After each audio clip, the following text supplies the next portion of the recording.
Hi friends, welcome to Indu's kitchen. இன்றைக்கி வரகரிசி பொங்கல் எப்படி பண்ணலான்னு பார்க்கலாம் வாங்க. வரகரிசி பொங்கல் பண்ணுறதுக்கு 1 கிளாஸ் வரகரிசி எடுத்து வச்சுருக்கேன்.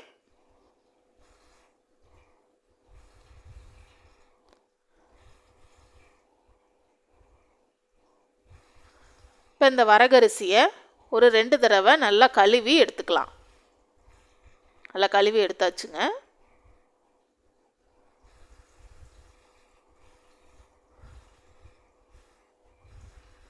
ஒரு கிளாஸ் வரகரிசிக்கு 1/4 கிளாஸ் அளவு பாசிப்பருப்பு எடுத்திருக்கேன். இந்த பாசிப்பருப்பை நம்ம லைட்டாக வறுத்து எடுத்துக்கலாம்.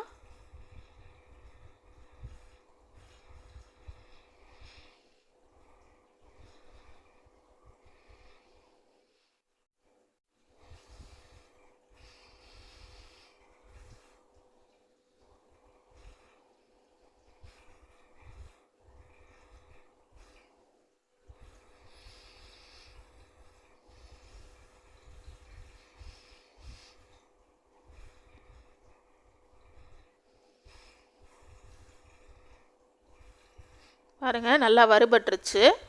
இப்போ இந்த பாசிப்பருப்பை இந்த அரிசியோடு சேர்த்து நம்ம கழுவி எடுத்துக்கலாம். இன்னும் ஒரு தடவை நல்லா ரெண்டையுமே சேர்த்து நல்லா கழுவி எடுத்தாச்சு. இப்போ அதில் 1 கிளாஸ் அளவு தண்ணி ஊற்றி ஒரு 10 மினிட்ஸ் மட்டும் ஊற விடுங்க. இப்போ ஊற விட்டுட்டு இப்போ ஒரு குக்கரில் இதை நம்ம சேர்த்துக்கலாம். 1 கிளாஸ் வரகரிசிக்கு 1.5 கிளாஸ் அளவு தண்ணி சரியாக இருக்கும். நீங்கள் எவ்வளோ எடுக்கிறீங்களோ அதுக்கேற்ற மாதிரி நீங்கள் தண்ணி ஊற்றிக்கோங்க. இப்போ இந்த பொங்கலுக்கு தேவையான அளவு உப்பு சேர்த்துக்கலாம். உப்பு சேர்த்து நல்லா கலந்து விட்டுருங்க.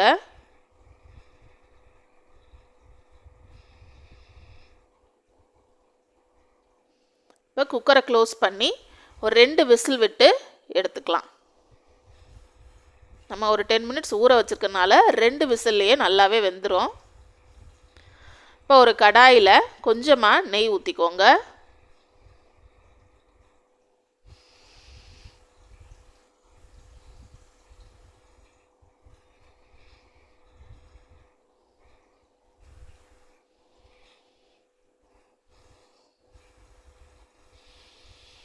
இதில் கொஞ்சமாக சீரகம் சேர்த்துக்கலாம்.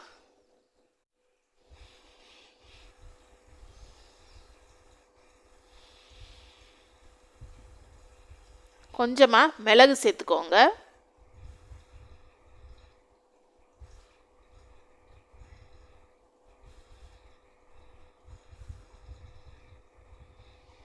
இஞ்சி ஒரு துண்டு இஞ்சியை நல்லா இடித்து சேர்த்துக்கலாம். நீங்கள் துண்டு துண்டாக கட் பண்ணி கூட நீங்கள் சேர்த்துக்கலாம்.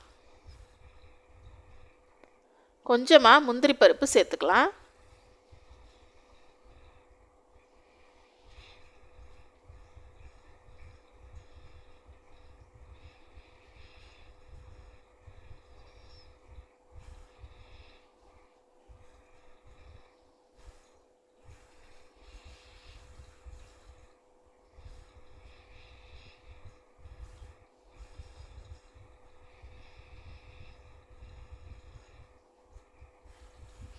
லாஸ்ட்டாக கருவேப்பிலை கொஞ்சம் சேர்த்துக்கலாம்.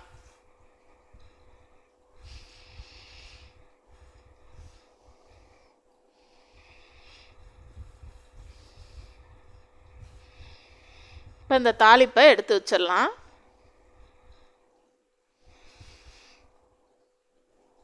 பாருங்கள், 2 விசில் விட்டு இறக்கியாச்சு.